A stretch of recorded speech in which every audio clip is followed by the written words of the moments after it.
In this video, we're going to look at a little bit of some best practices of how to create your own content in EdPuzzle. So right now I'm in the EdPuzzle platform, but I really don't want to start there. So I'm going to switch over to YouTube because that's where I want to find content. So I come over here so I can do a deeper search and find some content in EdPuzzle. And you really want to do this ahead of time before you get ready to start using it in EdPuzzle, because you want to, again, examine that video, watch several of them till you find the one that best fits the standard you're teaching and is in the time frame of what you're looking for your class. So in this case, I'm going to use this video that is right here. So I'm going to go ahead and click on it. YouTube Music is a I'm going to turn that off. What I really want to do that for is just so that I can grab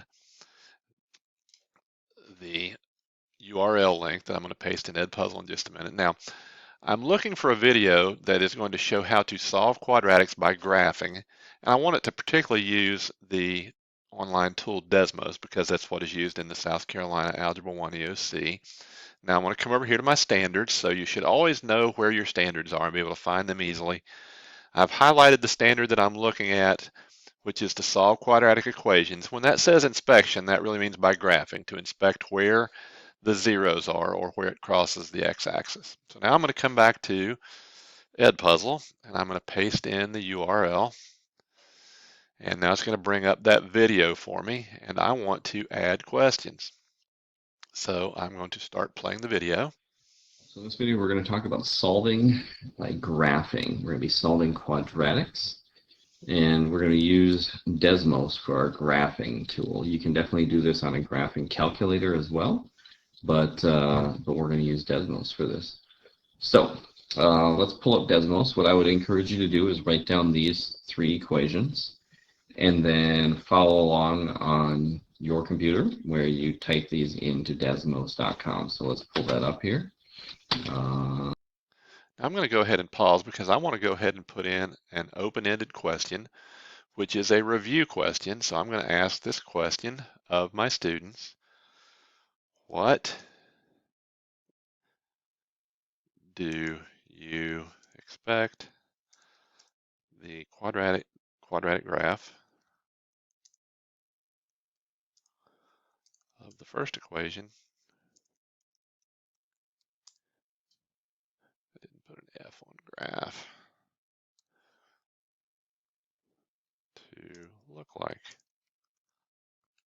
All right, so I'm wanting my students to look at that first equation, and I'm wanting to ask the question, what's that graph going to look like? Well, I'm wanting them to remember that when I have a negative coefficient in front of the x squared, that graph is going to open down. So that's going to be my first question. It's open-ended, and there's a way that you can actually put some hints in for what you're looking for rather than just having to self-grade those at the end, and I'll show you how to do that in a later video. But now I'm going to save that question and keep moving. There we go. So I have all three of these typed in, and I don't have them showing right now. So let's show the first one, negative x squared minus 9x minus 20. So there is the graph. And I'm going to go ahead and ask a question before he tells us in the video how to use it. What you see so often in an EdPuzzle video that's been created by someone else is they'll wait until the answer's been given and then they'll ask the question. Well, that's just a recall level question. And it's not really even recall because the students have only had to remember it for several seconds before they ask the question.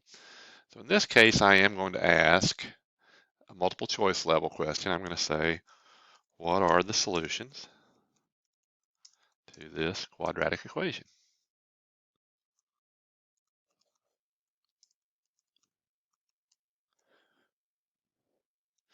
And I'm going to give some answers, some possible answers. I'm going to put x equals -2. Put x equals -4. I want to add another choice because I want there to be three choices. I'm going to say x equals -4, comma, x equals negative, let's say, -4.25.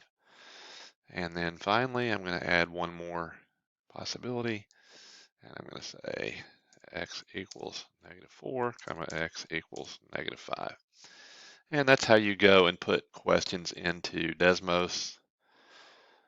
You have to select, it's prompting me here that I have to select the correct answer, which is this one. And now I'm going to save that. And I have my 2 questions that I'm going to add to this video. Of course, I would watch it. It's a 4-minute and 47-minute video. I would expect to get 10 or 12 questions in there, varying the types of questions that you give your students so that it's not just, again, true, false, or multiple choice or recall, but we want to review them. We want to stretch their thinking. We want to get them into those higher levels of Bloom's rather than just asking them recall level questions.